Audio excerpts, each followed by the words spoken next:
Nat Fleischer lists you as having the shortest reach of any heavyweight champion. Is correct? Yeah, that is absolutely right. 67 inches this way here, which is not very long. Well, that's not much more than Rocky Gattalari, our flyweight champion. That's about right.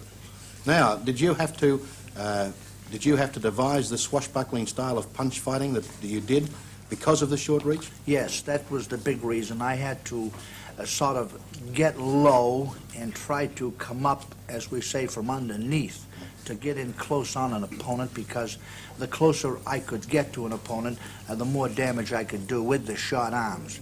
At long range, I just couldn't jab with the great jabbers, such as Joe Louis. When I fought him in '51, he had 11 inches reach on me and was able to just pop that left in my face and keep me at a distance. I had to sort of crowd and move in on him, and that is why the style was really developed.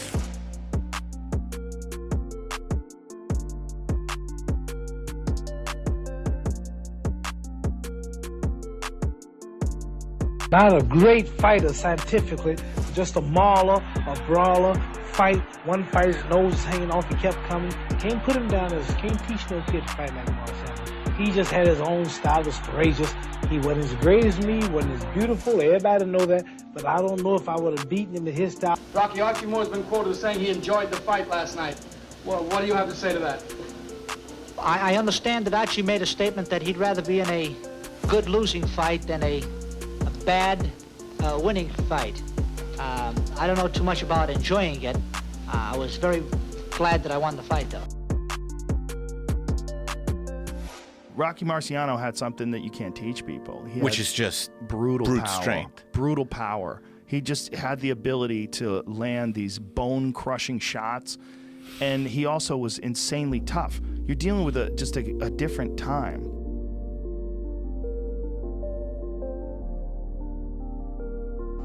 Rocky Marciano was one of the toughest men ever to fight.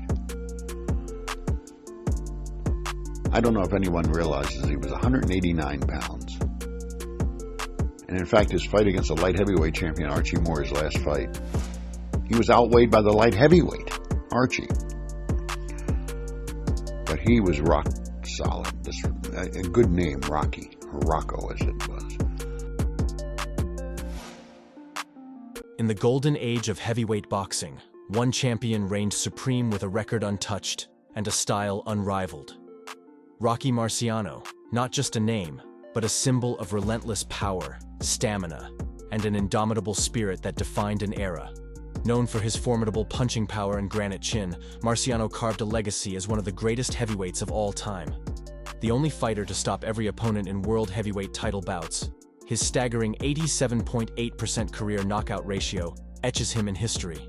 Ranked number 14 among the 100 greatest punchers ever by The Ring magazine, Marciano's tale is more than just victories and titles. It's a saga of grit, controversy, and the unyielding quest of a man who became an icon. Join us as we delve into the life and times of Rocky Marciano, where every punch was a story and every victory a chapter in the archives of boxing legendary. Born as Rocco Francis Marciano in the heart of Brockton, Massachusetts, Rocky Marciano's roots were embedded in a humble beginning. The son of Pierino Marciano and Pasqualina Picciuto, both hardworking immigrants from Italy, he grew up in a melting pot of cultures and dreams. His father hailed from Ripa Teatina in Abruzzo, and his mother from San Bartolomeo in Galdo, Campania, bringing with them the rich heritage of their homeland. Growing up alongside his two brothers, Louis, also known as Sonny, and Peter, and his three sisters, Alice, Conchetta, and Elizabeth, Marciano's early life was a tapestry of familial bonds and resilience. A defining moment came when he was just 18 months old, as he battled and narrowly survived a severe case of pneumonia, a testament to the fighter spirit he would become renowned for. In the early chapters of Rocky's life, his backyard at 168 Dover Street in Brockton transformed into his first training ground. Here, he crafted homemade weightlifting equipment and turned a stuffed mailbag hanging from a tree into his own heavy bag, foreshadowing his future in the ring. Marciano's high school years at Brockton High saw him showcasing his athletic talents in both baseball and football. Yet, his high school baseball journey hit a snag. He was cut from the team for playing in a church league, a move that violated school rules. This setback, among other reasons, led to his decision to leave school after the 10th grade. Post-school life saw Marciano embracing the hard work ethic of his hometown. He took on roles that tested his physical strength and endurance, working as a chute man for Brockton Ice and Coal Company, and spending days as a ditch digger, railroad layer, and shoemaker. These jobs sculpted his physicality and resilience. Throughout this time, Marciano also resided in Hanson, Massachusetts, where the house he lived in stands to this day on Main Street, a silent witness to the early life of a future champion. In March of 1943, as the world was engulfed in the throes of World War II, Rocky Marciano answered the call of duty and was drafted into the United States Army. His service spanned a critical period of 2 years, during which he was stationed in Swansea, Wales.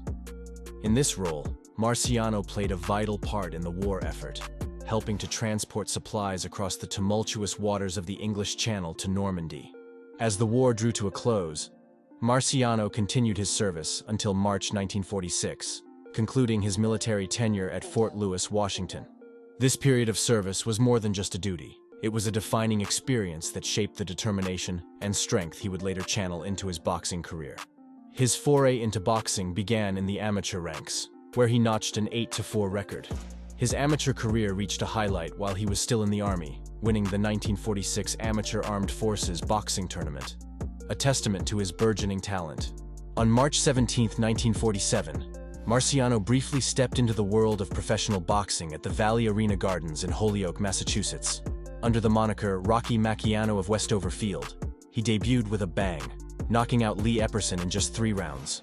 In an unconventional move, Marciano dove back into amateur boxing, competing in the 1948 Golden Gloves All-East Championship Tournament. Here he faced a controversial defeat at the hands of Coley Wallace. Undeterred, he continued to fight as an amateur into the spring, even entering the AAU Olympic tryouts at the Boston Garden. There, he scored a knockout against George McInnes, but suffered a hand injury that forced him to withdraw from the tournament, marking the end of his amateur career. Amidst his boxing pursuits, in late March 1947, Marciano and friends ventured to Fayetteville, North Carolina, trying out for the Fayetteville Cubs, a Chicago Cubs farm team. His baseball dream was short-lived, lasting only 3 weeks before being cut. With no prospects in baseball, Marciano returned to Brockton, pivoting his focus entirely to boxing. He began training under the guidance of his longtime friend, Ali Colombo. Al Whale and Chick Wergelis took on the roles of his managers, and Charlie Goldman became his invaluable trainer and teacher. Rocky officially embarked on his professional boxing journey on July 12, 1948. Despite having one professional fight already under his belt against Lee Epperson, this date marked the beginning of his permanent shift to professional boxing. His first opponent in this new chapter was Harry Bilazarian. Marciano emerged victorious, setting off a remarkable streak of 16 consecutive knockout wins, most of them early in the bouts, with 9 occurring in the first round itself. This streak of dominance saw its first full-distance challenge against Don Mogard, who endured all 10 scheduled rounds, but Marciano secured a unanimous decision win. In these early days, a small yet pivotal change occurred. Originally, Marciano, the complexity of pronunciation led to a shift in his last name. During a bout announcement in Providence, Rhode Island, the ring announcer struggled with Marciano, prompting Marciano's handler, Al Weil, to propose a simpler pseudonym. Initially suggested Rocky Mac, he instead opted for a name that retained his Italian roots, Marciano. Following this name change, his knockout spree continued with 3 more victories. His next significant bout was against Ted Lowry, a seasoned fighter, where Marciano once again emerged victorious by unanimous decision. This win was followed by 4 more knockouts, culminating in a notable match on December 19, 1949, against Phil Muscato, a seasoned heavyweight from Buffalo, New York, and the first renowned fighter Marciano faced in the ring. Hot on the heels of his victory over Phil Muscato, he faced Carmine Vingo, a formidable 16-1 prospect in New York. This bout, with Marciano at 24-0, was more than a match. It was a battle for the title of the division's White Hope. Marciano dominated early, dropping Vingo in the first 2 rounds, but Vingo rallied back until a devastating right uppercut from Marciano at 1 minute 46 in the 6th round ended the fight. Vingo was rushed to the hospital in critical condition, where he miraculously recovered and later befriended Marciano. His next significant challenge was Roland Lastarza on March 24, 1950. In a nail-biting split decision, Marciano barely edged out a victory, thanks to a supplemental point system. This fight was a close call, with both fighters previously undefeated. Continuing his string of successes, Marciano scored 3 more knockouts before facing Ted Lowry again, securing another unanimous decision win. He then notched 4 more knockouts and, after defeating Red Applegate, made his national television debut, knocking out Rex Lane in 6 rounds. A pivotal moment came on October 27, 1951, when the 28-year-old Marciano went against the 37-year-old legend Joe Louis. Despite being the underdog, Marciano emerged victorious in what would be Louis's final career bout. This series of wins, including triumphs over Lee Savold and Harry Matthews, ultimately paved Marciano's way to a world title shot, marking his ascent to the pinnacle of heavyweight boxing. Rocky Marciano's approach in the ring was a unique blend of raw power and relentless aggression. Often described more as a brawler than a classic technician, his style was a spectacle of brute force. Marciano compensated for his lack of technical finesse and short reach with a formidable punching power and an unyielding will to win. His fights were a testament to this approach, often overwhelming opponents with sheer tenacity and stamina. Critics of his style pointed out that it lacked the elegant footwork and defensive maneuvers typical of more refined boxers. Instead, Marciano leaned into his strengths, his iron chin, and his ability to deliver devastating knockouts. His Suzy Q, a ferocious right hook, became synonymous with his name, a signature move that often spelled the end for his opponents. His training regimen was as unorthodox as his fighting style. He was known for his rigorous and at times unconventional methods. His workouts included long roadwork sessions, during which he would run 5 to 6 miles every day when not booked for a fight. As he entered fight camp, he increased this to 9 to 10 miles to build unparalleled stamina. On top of this, he would walk 5 to 10 miles in the late evening in the hilly countryside where he trained. Additionally, he engaged in intense sparring rounds that mirrored the ferocity of his actual fights. He would spend hours punching a specially modified heavy bag weighing over 300 pounds, which he would have to punch even harder to be able to move it. Marciano would also train with heavier, bulkier gloves, so that he would be faster and more agile with the lighter gloves in the ring. Even in training, Marciano's focus was on building the endurance and strength to outlast his opponents, to keep pushing when others would falter. This preparation style not only honed his physical capabilities, but also forged the mental toughness that became a hallmark of his fights. On average, a decent heavyweight boxer will throw 40 to 45 punches per round, and about half that number when fatigued. In contrast, Marciano averaged around 80 to 85 punches per round, and it was not uncommon to see him throw as many as 100 punches. Throughout these rounds, the intensity of his attacks never waned. He never tired, maintaining a punch output significantly higher than other heavyweights. This approach to training and in the ring was a reflection of his character. Unyielding, powerful, and relentless, his fighting style and training regimen may have been critiqued for lacking technical grace, but they were undeniably effective, crafting a champion who would remain undefeated throughout his career.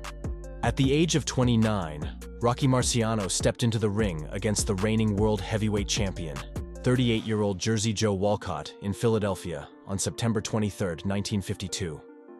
Despite being knocked down in the first round and falling behind on points, Marciano turned the tables dramatically in the 13th. With a stunning Suzy Q right hook, he sent Walcott crashing down, seizing the world heavyweight title in a knockout victory, even though he was trailing on all scorecards at that moment. His first title defense, a year later, was a swift rematch against Walcott, who this time succumbed to Marciano's power in the first round. Marciano then faced Roland Lastarza again, overpowering him by the 11th round with a technical knockout. His next formidable challenger was Ezzard Charles, the only man to have lasted 15 rounds against him. Their first fight, a gritty battle at Yankee Stadium, saw Marciano winning on points. In the rematch, Marciano clinched victory with an 8th-round knockout. Following his triumphs, Rocky met British and European champion Don Cockle, knocking him out in the 9th round. But as Marciano's fame grew, so did his trials outside the ring. As he prepared for his 1954 championship fight against Ezzard Charles, Rocky began to receive a series of death threats, casting a shadow over the upcoming bout. The first of these threatening letters arrived with a blunt warning. "Listen, cocky Rocky, we mean business. Lose the upcoming fight with Ezzard Charles, or we will bump off your wife and little child." The letters, growing in intensity, carried more menacing messages. "We'll get them sooner or later. You bet on that," read one, signed ominously by the desperate duo. Another letter, targeting his family with a disturbing choice, read, "Dump the bout or lose your ugly, fat family. We hate your guts." These threats were not confined to Marciano. They extended to his father and his manager, Al Weil, amplifying the danger. More letters were sent to Marciano's father, Perino Marchigiano, chillingly stated, "It won't be much trouble to take care of Rocky's wife and child if he crosses us." The FBI stepped in as the threats mounted, uncovering 2 more letters received by Marciano, including one that ominously cautioned, "If you think that it is worth the lives of your loved ones to win an old boxing match, go ahead." Despite these ominous threats, Marciano remained undeterred, a testament to his iron will. He continued his preparations and went on to win the fight against Charles, a nod to his unshakable focus and courage under life-threatening pressure. The perpetrator, 23-year-old John Joseph Hannigan, was eventually apprehended and initially confessed to the crime. However, the case took a curious turn when the charges were mysteriously dismissed, with some reports suggesting mental incapacity as a factor. This disturbing episode in Marciano's life, while fraught with danger and fear, also highlighted the man he was. Threatened with the worst, he stood firm, undaunted, and victorious, both in and out of the ring. His final bout, a clash against 38-year-old Archie Moore on September 21, 1955, was marked by a dramatic turn when Marciano was knocked down in the second round. However, he recovered to retain his title with a 9th-round knockout. As Marciano ascended to the pinnacle of heavyweight boxing, his undisputed success wasn't without its share of controversies and debates. At the height of his career, Marciano's boxing style and his choice of opponents became a focal point for boxing analysts and fans alike. The criticism of his fighting style intensified despite his championship status. Many boxing purists argued that Marciano's approach was more about brute force than technical skill. His brawling style, often seen as lacking the elegance and strategic finesse typical of other boxing legends, was a constant subject of debate. However, supporters countered that his sheer power and resilience were exactly what set him apart and were key to his unprecedented success. Another point of contention was Marciano's choice of opponents. Critics suggested that he faced many fighters who were past their prime. Fights against aging legends like Joe Louis and Jersey Joe Walcott were often cited as examples. These arguments posited that Marciano's undefeated record was partially due to fighting opponents who were not at their peak performance levels. Despite these controversies, Marciano's supporters highlighted the undeniable, his unbeaten record, his ability to overcome any challenge in the ring, and his sheer determination. They pointed out that Marciano could only face the contenders of his era, and that his dominance over them was incontrovertible. These debates about style and opponents, though contentious, added to the mystique surrounding Marciano. They sparked discussions about the nature of boxing success and the criteria that define a true champion. For Marciano, his legacy was not just in his record, but also in the conversations and the intrigue he inspired among boxing enthusiasts. Ultimately, these controversies served to cement Rocky Marciano's status as a legendary figure in the boxing world. His career became a symbol of a certain rugged, uncompromising approach to the sport, and his story a topic of fascination long after he left the ring. On April 27, 1956, at the age of 32, Marciano announced his retirement, concluding his career undefeated at 49-0, a legacy etched in the annals of boxing history. As Rocky stepped away from the ring in 1956, his life outside the squared circle garnered as much attention as his undefeated record. One of the most intriguing aspects of his post-retirement life were the rumors of his connections with the mafia. However, it's crucial to clarify that there is no concrete evidence linking Marciano directly to any mob-related activities that influenced his boxing career. In fact, it's widely acknowledged that the mob left Marciano alone, recognizing his talent and integrity in the ring. While Marciano had no direct ties affecting his fights, there were some peripheral connections. Marciano was aware of the mob's presence in the boxing world, and maintained a cautious but cordial public relationship with them. He understood the importance of keeping the peace and was often seen in social settings with known mob figures, such as attending dinners. This approach ensured a mutual respect, allowing Marciano to focus on his boxing career without unwanted interference. In 1965, during a trip to London with Hollywood actor George Raft, Marciano met the notorious Kray twins. They visited the Repton Boxing Club in East End, where Marciano shared his wisdom with the amateur boxers. The Krays, known for their criminal activities, were also avid boxing fans and frequently photographed with celebrities. This encounter, more likely rooted in the twins' admiration for the sport and Marciano's status as a boxing legend, should not be misconstrued as evidence of any criminal connections. In 1959, the boxing world buzzed with the news of Ingemar Johansson's victory over Floyd Patterson for the heavyweight championship on June 26th. This event sparked a flicker of comeback interest in the retired Rocky Marciano. He briefly entertained the idea, embarking on a month of training after almost 4 years away from the ring. However, Marciano ultimately decided against returning to professional boxing, closing the chapter on what could have been an epic comeback. Ingemar Johansson became the idol, and there was a lot of talk and there was a lot of spirit amongst fight fans at this time. And this is when I got the urge to come back. I'd only been retired 3 years at the time. I wasn't too far out of good condition, and I took a little vacation for myself.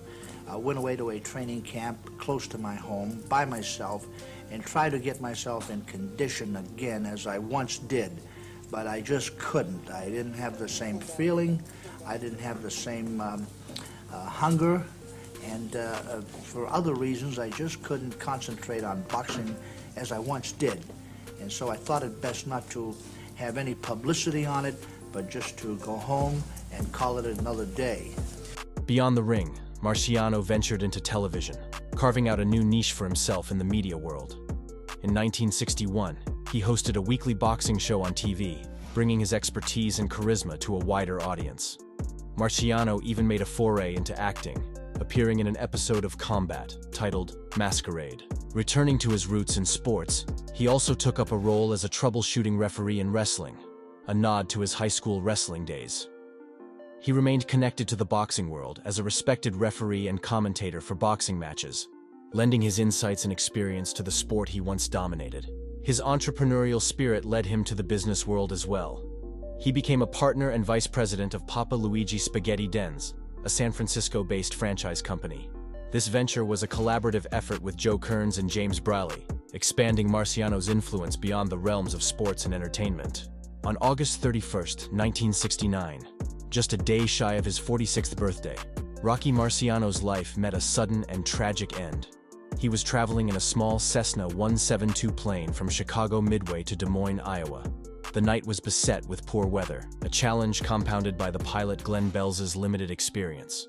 Only 231 total flying hours, and merely 35 at night, without an instrument rating. The flight attempted a risky landing at a small airfield near Newton, Iowa. But in the treacherous conditions, the aircraft tragically crashed into a tree, 2 miles short of the runway. On board with Marciano in the back seat was Frankie Farrell, 28, the son of the organized crime figure Lou Farrell. The crash claimed the lives of Marciano, Bells, and Farrell. Upon impact, the National Transportation Safety Board's report pointed to the pilot's inexperience and poor judgment under adverse conditions as key factors in the tragic accident. Marciano was en route to give a speech in support of a friend's son and was expected at a surprise birthday celebration later that night. He had hoped to return early the next morning to celebrate his 46th birthday with his wife. Earlier that evening, he had attended a dinner at the home of STP CEO Andy Granatelli in Chicago. Rocky Marciano now rests at Forest Lawn Memorial Cemetery in Fort Lauderdale, Florida, where he is interred in a crypt. Tragically, his wife Barbara Marciano passed away 5 years later at the age of 46 from lung cancer and is laid to rest beside him. The shocking and untimely death of this boxing legend left a void in the world of sports, turning his story into one of triumph and tragedy, a narrative that continues to resonate with fans around the world. Beyond the boxing ring and the fame, Rocky Marciano was a family man. He had 2 children, a a daughter, Mary Ann, born in 1952, and a son, Rocco Kevin, born in 1968. Mary Ann's life, unfortunately, was marked by challenges. She faced legal troubles in Florida during the 1980s and 1990s, including arrests and charges related to assault, armed robbery, and earlier incidents involving cocaine possession. Tragically, she passed away on June 3, 2011, due to complications from a respiratory illness. Marciano's prowess has been recognized by boxing experts and historians alike. The Ring magazine consistently ranked him among the top heavyweights of all time, and in 2005, the International Boxing Research Organization named him the 5th greatest heavyweight. ESPN.com ranked him among the 50 greatest boxers of all time, placing him at number 14 in 2007. Beyond these accolades, Marciano's legacy includes being named Fighter of the Year by The Ring 3 times, with several of his matches declared Fights of the Year. His 1952 championship bout against Walcott was voted the greatest knockout ever in an ESPN poll. Honored in both the International Boxing Hall of Fame and the World Boxing Hall of Fame, his memory is immortalized by bronze statues in his hometown of Brockton, Massachusetts, and in Ripa Tiatina, Italy, celebrating his and his family's roots. As we reach the end of our journey through the life and legacy of Rocky Marciano, let's pause to reflect on the undeniable mark he left in the world of boxing and beyond. Marciano's story is one of relentless determination, die-hard strength, and an undefeated record that stands as a testament to his talent in the ring. But perhaps, Marciano's legacy prompts us to ask deeper questions. What does it truly take to remain undefeated in a sport as demanding as boxing? Can the measure of a champion be found solely in their record? Or is it also in the challenges they overcome and the manner in which they face adversity? What aspects of Rocky Marciano's life and career resonate most with you? Where do you rank him in the top heavyweights of all time? How does his story influence your perception of what it means to be a true champion, both in and out of the ring? Share your thoughts and reflections in the comments below, and don't forget to smash that like button for more stories on legends like the Brockton Blockbuster. Thanks for watching, and until next time, stay curious and keep sleuthing.